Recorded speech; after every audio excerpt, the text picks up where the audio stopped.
dari sahabat Hatim Az-Zahir bahwasanya Rasul sallallahu alaihi wasallam bersabda, orang kok ngaku cinta sama Allah tapi dia kok tidak didasari, tidak dibarengi dengan sifat warok, dusta itu.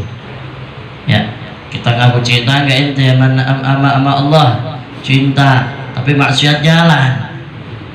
Cinta nggak ente sama Allah, dijawab cinta tapi malas buat ibadah kepadanya, dusta kecintaan tersebut. Ya, dusta, bohong. Kalau emang betul-betul cinta sama Tuhannya, ya nggak ada rasa sifat malas untuk beribadah. Justru malah dia ingin bersegera selalu untuk beribadah kepada Allah, berduaan, bermesra-mesra kepada Allah. Itu kalau kita ngaku cinta sama Allah tuh begitu. Ya, kalau kita ngaku cinta sama Allah, pasti dia selalu mengutamakan urusan-urusan akhiratnya. Ya, tidak mengenomor kesampingkan, tidak mengkambing hitamkan, tidak nomor kesekiankan urusan agamanya. Kadang-kadang kita nih kalau dipilih antara dunia dan akhirat, ya lisan kita nih ngomong pilih mana dunia sama akhirat, pilih mana dunia sama akhirat. Kebanyakan rata-rata lisan nih yang nggak ada tulangnya ngomong akhirat, akhirat tersat, iya akhirat, pengen masuk surga. Faktanya bagaimana? Urusan sholatnya bagaimana? Urusan jamaahnya bagaimana? Urusan baca Al-Qur'annya bagaimana? Urusan zikir mengingat kepada Allahnya bagaimana? Urusan membaca Al-Qur'annya bagaimana? Urusan hadir di majlis taklimnya bagaimana? Faktanya sangat sulit untuk hal seperti itu. Maka kecintaan kita ngaku cinta sama Allah, tapi kok tidak sesuai fakta yang terjadi pada diri kita, cinta kita dikatakan dusta, bohong. Ya, ke masjid malas padahal deket, bohong.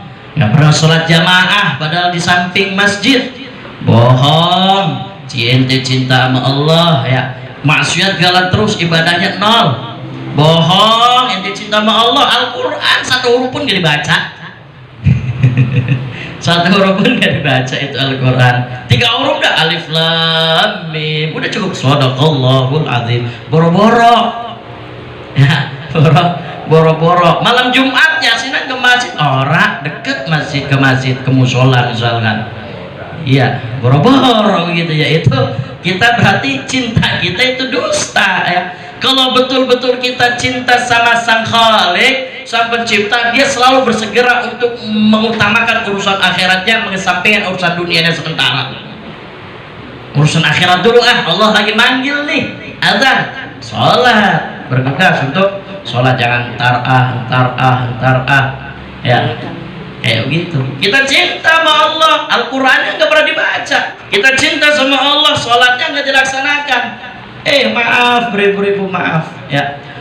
Ada satu keluarga yang di situ tidak melaksanakan sholat, tapi keluarga-keluarga yang lainnya melaksanakan sholat, botolnya luar biasa. Misalkan satu keluarga 5 orang nih, laki, bini, sama anak 3, misalkan contoh ya. 3 anak ini getol banget, rajin ke masjid, beribadah, jamaah, luar biasa ngajinya, top markotop, diacungi 4 jempol ya. Bininya rajinnya juga luar biasa ibadahnya kepada Allah, sholat duhanya, sholat sunnah-sunnah yang lainnya, zikirannya, baca Al-Qur'annya, ya kan. Terus lagi belum puasa sunnahnya, ya kayak begitu. Bapaknya bolong-bolong mulu sholatnya. Pas ketika keluarga tersebut pengen dimasukkan oleh Allah Subhanahu Wa Taala, oleh para malaikat-malaikatnya, di stop. Kenapa? Karena lantaran ada satu keluarga yang tidak melaksanakan perintah kewajiban kepada Allah Subhanahu Wa Taala. Akhirnya apa? Sekeluarga tersebut dijebloskan oleh Allah ke dalam nerakanya Allah Subhanahu Wa Taala, lantaran ada satu keluarga yang tidak taat kepada perintah kewajiban Allah Subhanahu Wa Taala. Nauzubillah. Makanya kita kalau punya keluarga nih yang nggak sholat, ayo ingetin, sholat. Ente peduli gak sama diri ente, sama keluarga ente, ayo sholat. Ya, jangan tiba gua doang yang rajin sholat. Gua yang rajin sholat percuma kalau lu nggak sholat, sama aja gua juga kejeblosin ke dalam nerakanya Allah, lantaran lu nggak sholat. Nih perkara sholat jangan main-main. Ya perkara sholat jangan main-main. Bagian diri kita rajin banget ke masjid, 5 waktu kita di masjid, zikirannya sampai sejam 2 jam, nggak buru-buru balik dari masjid. Zikiran, baca ratib, baca muridnya fasihnya luar biasa, sholawatnya merdunya ajib luar biasa. Ya kan, sholawatnya tiap malam 1000 nggak putus. Sholat tahajudnya luar biasa, sholat duhanya langsung maksimal 8 rakaat, ditutup sama sholat witir, sholat malam sholat witir maksimal 11 rakaat. Ya, anaknya nggak sholat, dia ini nggak dapat surganya Allah Subhanahu Wa Taala yang betul-betul taat kepada Allah Subhanahu Wa Taala. Lantaran apa? Anaknya tidak melaksanakan kewajiban perintah Allah, yaitu yang berupa sholat. Na'udzubillah. Makanya dalam satu keluarga ini kita buru-buru saling mengingatkan. Misalkan bini kita lagi malas-malasan sholat, burung apa mak lo sholat, lo lagi nggak halangan tega banget lo, gua ini rajin banget ke masjid, lo malas-malasan di rumah lo, ya masih molor lo ora tega emang sama gua, ya kan gua rajin begini, sama aja lo nyeret ke gua juga kan nerakanya Allah Subhanahu Wa Taala lantaran lo nggak sholat. Tuh begitu bebe. Artinya apa? Artinya sekeluarga kalau pengen masuk surga komplit kudu sholat semuanya. Ya kudu sholat semuanya. Hati-hati urusan sholat ini jangan dibuat main-main ya sahabat fillah semuanya. Ya kalau misalkan ada orang tua kita yang lagi sakit tidak bisa melaksanakan sholat, bagaimana itu Ustaz? Ada orang tua saya Ustaz udah berbaring nggak melaksanakan sholat, sehat badan, cuma dia misalkan punya suatu penyakit yang tidak bisa menyebabkan dirinya untuk dapat berjalan atau bergerak dan lain sebagainya. Terus bagaimana? Kita sebagai anak ya wajib mengingatkan kita, mak ayo sholat, pak ayo sholat, misalkan yang lagi sakit seperti itu. Bagaimana caranya? Orang tua kita misalkan salah satu orang tua kita tidak dapat melaksanakan wudhu, ditayamumin, tayamum ya, 1 kali tayamum, 1 kali buat sholatan fardu, 1 sholat fardu ya, tayamum menghadapkan dia ke dalam kiblat Allah Subhanahu Wa Taala, suruh sholat. Ustaz, orang tua saya nggak bisa bergerak Ustaz, bagaimana? Ajarin sama kita. Makanya nih kita kalau punya anak nih kudu di ngajiin yang bener, suruh nuntut ilmu yang bener. Ntar kalau kita jadi orang tua nih ada yang nuntun ketika kita nggak paham tentang mengenai masalah agama ya, tentang mengenai masalah agama kayak gitu. Bagaimana?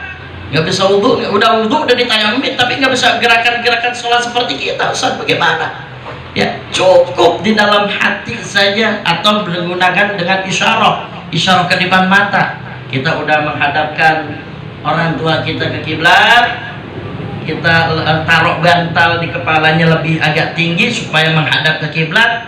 Maka ketika mungkin anggota tubuh orang tua kita nggak bisa bergerak misalkan, ya kan, maka ajarkan orang tua kita, mak, pak, sholatnya cukup dengan menggunakan isyarah saja, tanpa ada suatu gerakan apapun, nggak apa-apa.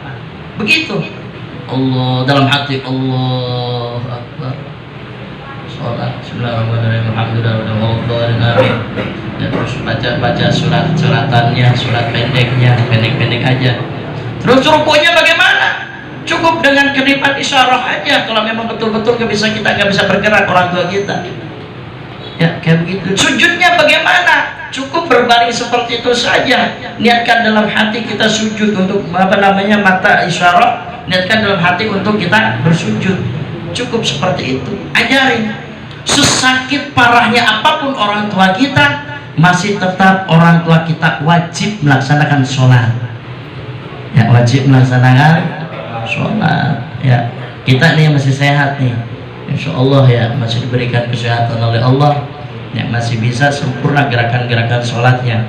Mungkin ada orang tua kita yang sedang sakit seperti itu, udah payah, udah berbaring aja misalkan ya, tetap wajib sholat selagi akal masih ada sehat dan juga ruh masih ada pada tubuh, maka sholat itu tetap wajib. Yang sholat tetap wajib ya, nggak boleh ditinggalkan. Ngaku cinta sama Allah tapi nggak pernah baca Al-Quran ya, Al-Quran sampai berdebu. Kita baca Al-Quran di setahun sebulan, di bulan Ramadan aja. Kita rajin banget bocah bulan Ramadan. Itu kayak kudu pakai mic, kalau nggak pakai mic embung dia baca Al-Quran. Nah, bagaimana itu?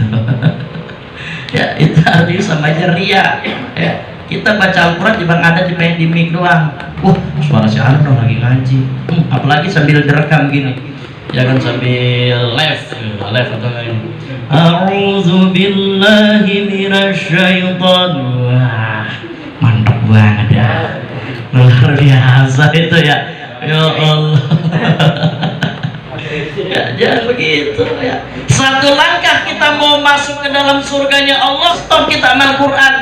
Hei hamba, ya Allah, engkau mengaku cinta sama Allah, tapi engkau tidak mau membaca diriku Al-Quran. Apalagi Al-Quran sampai berdebu. Satu langkah kita mau masuk ke dalam surganya Allah, tuh dihalangin tuh sama debu. Itu debu itu bisa menghalangi kita untuk masuk surganya Allah lantaran debu tersebut nempel di Al-Quran yang nggak pernah kita baca. Debu kayak begitu ya, debu melarang kita nyetop, nggak boleh kita masuk dalam surganya Allah Subhanahu wa Ta'ala. Lantaran apa? Lantaran Al-Quran yang kita punya nggak pernah kita baca. Apalagi ya anaknya, kalau kita ngelihat anaknya Iqra'nya udah pada kumal-kumal banget, dekil banget. Ini romanya nih Iqra warisan bapaknya zaman kecil. Ya warisan bapaknya zaman kecil ya, udah pada sobek, udah pada nggak utuh dan sebagainya ya. Jangan Iqra warisan ini ya. Padahal Iqra bang berapa, 10.000, 15.000 ya enggak? Itu jangan tanggung-tanggung buat urusan akhirat ya, buat urusan anak-anak kita yang udah berkeluarga misalkan ya, kayak begitu. Itu kita beli Al-Quran atau beli Iqra saja, itu Masya Allah pahalanya luar biasa untuk asbab menjadi sebab lantaran anak-anak kita bisa membaca Al-Quran, anak-anak kita bisa baca Iqra, belajar Iqra. Terus lagi dikatakan wa man ibta'a dukhulal jannah min ghairi infaqi malin fahuwa kadzdzab. Orang yang ngaku pengen masuk surga tapi dia nggak mau menginfakkan hartanya, dia medit, bin kikir, bin pelit, bin pantat koneng. Nah, dusta.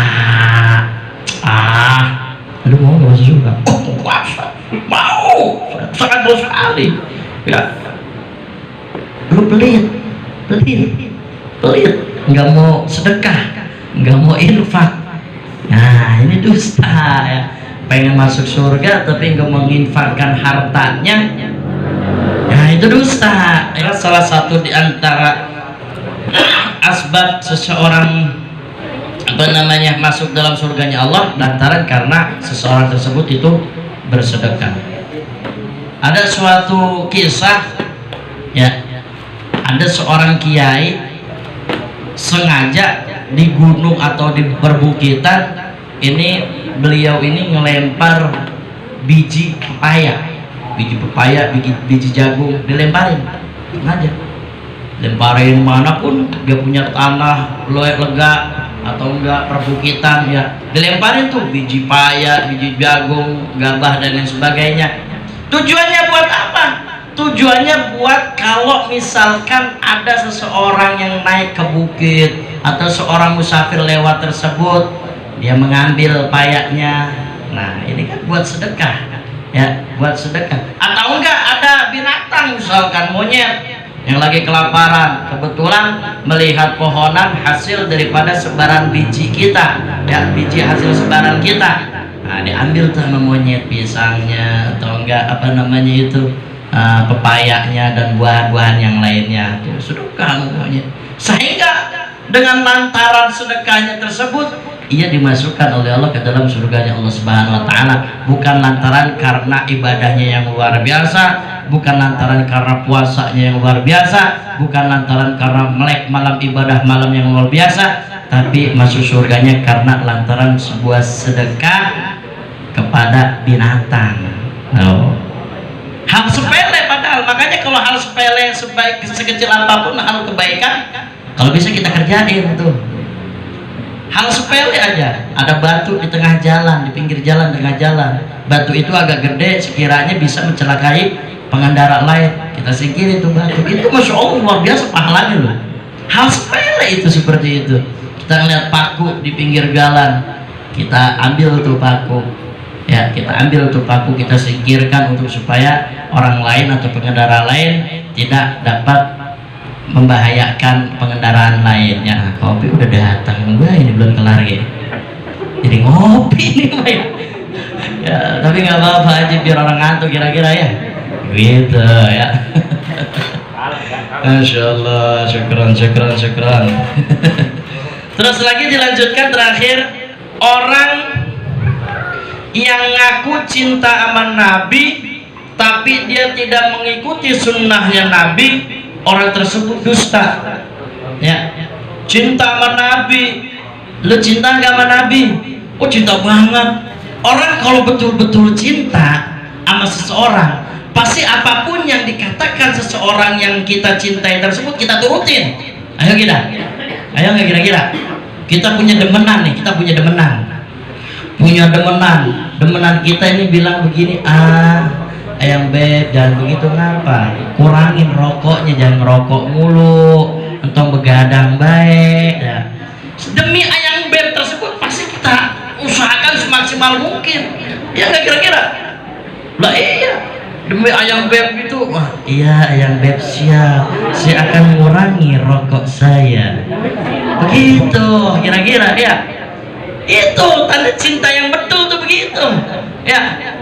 Iya, saya akan kurangi begadangnya. Tenang aja, demi ayang beb apa sih yang tidak saya dapat lakukan? Iya, illallah. Ya, begitu ya, kira-kira. Ya, kalau ngaku cinta tuh pasti menuruti apa yang kata orang yang kita cintai, ya kan? Lah ini kita ngaku cinta sama Nabi, tapi sunnah-sunnahnya Nabi nggak kita kerjain. Bohong lu, ya dusta, ya bohong. Ya makanya sedikit demi sedikit kita laksanakan kesunahan daripada Nabi Muhammad SAW. Banyak banget sih sebetulnya sunnah-sunnah Nabi itu banyak. Kita sholat pakai sorban, sunnah Nabi. Ya, nggak punya sorban Ustaz, pakai sarung. Tak selenterin gitu nih. Nggak punya sarung Ustaz, pakai mukena. Mukenanya jadi pakai maksudnya. Cowok pakai mukena, disampirin sini nih. Gitu kita kalungin gitu pakai mukena. Lu lagu apa sih lu mau pakai mukena sholat? Lah kagak, gue tadi ngaji katanya sholat apa namanya termasuk sunnah Nabi kalau sholat itu pakai sorban. Lah berhubung sorban gue kagak punya, sarung gue cuma atu-atunya nih gue pakai, ya kan? Mukena emak gue pakai, ya nggak apa-apa, sunnah ya sunnah ya, luar biasa sunnah Nabi. Salah satu sunnah Nabi apa? Pakai siwak. Siwak sunnah Nabi ya, pakai siwak ya. Saat saya nggak punya siwak Ustaz, kayu rambutan banyak, kayu rambutan pinggir jalan, punya tetangga banyak, potekin ya. Orang ada Ustaz langka kayu rambutan, kayu petek, pakai kayu petek ya, bau udah tuh ya, bahaya. Ustaz saya nggak punya itu semua, saya tinggal di tengah-tengah gurun Ustaz, orang ada pepohonan. Terus saya bagaimana ini? Ente sholat ya, ente ketika melaksanakan sholat di samping kanan kiri ente ada orang tuh minjem jari temennya. Ngapa? Gua punya siwak es, pohon petai kagak ada, pohon jengkol nggak ada, pohon rambutan nggak ada. Gue pakai pohon salak ngeri 2000 loh es. Itu tangan lo rumahnya nganggur tuh es.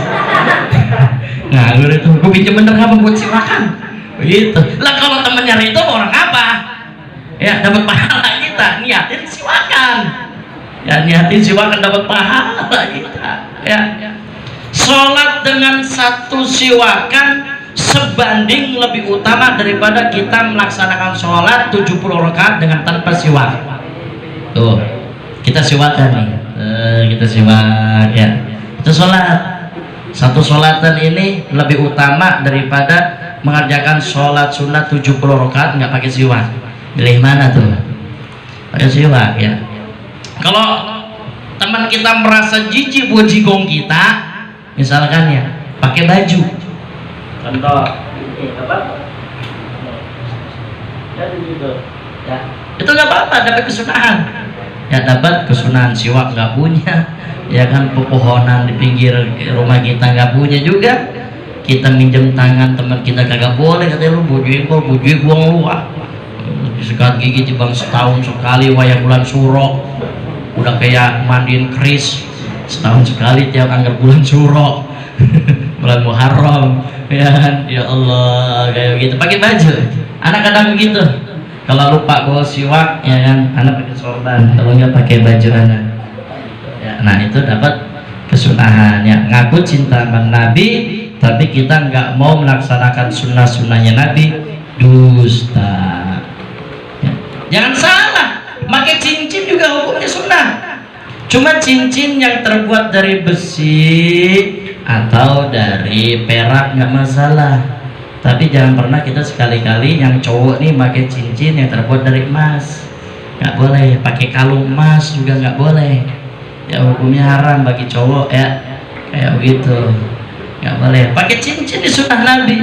Nabi ini selalu menggunakan cincin. Pakai cincin. Batu Nabi itu batu, kalau nggak salah batu zamrud warna hijau cakep. Ya batu zamrud warna hijau. Cuma Nabi selalu makainya di kelingking kanan. Kelingking kanan, ya di kelingking kanan. Dan sunnahnya lagi, Nabi itu menggunakan cincin itu begini. Jadi batunya tuh di dalam. Antum lihat Habib Umar bin Hafidh pasti pakai cincin begini. Itu mengikuti betul-betul aturan sunnahnya Nabi Muhammad SAW. Ya luar biasa. Itu hukumnya sunnah, bukan ente pakai cincin udah kayak mbah dukun. Salah. Kita mengikuti sunnahnya Nabi Muhammad SAW. Tapi abang-abang mengikuti sunnahnya Nabi, kita pakai cincin merapat 10 jari, kita pakai cincin. Itu baru mbah jambrong. Iya, apa merapat semuanya begini dipakai cincin semuanya. Lah itu baru mbah dukun tuh begitu. Ya, mbah jambrong itu. Itu terlalu berlebihan seperti itu ya. Paham ya kira-kira. Makanya nih, ya kita kalau semaksimal mungkin, sekuat semampu kita mengikuti sunnahnya Nabi Muhammad SAW. Mudah-mudahan kita diberikan kekuatan Allah Subhanahu Wa Taala untuk dapat melaksanakan segala perintah-perintahnya Allah Subhanahu Wa Taala dan menjauhi segala larangannya Allah Subhanahu Wa Taala, sehingga kita betul-betul diakui yaitu cinta kepada Allah Subhanahu Wa Taala. Dan mudah-mudahan juga kita semoga diberikan kekuatan oleh Allah untuk dapat menginfakkan harta-harta kita. Kenapa?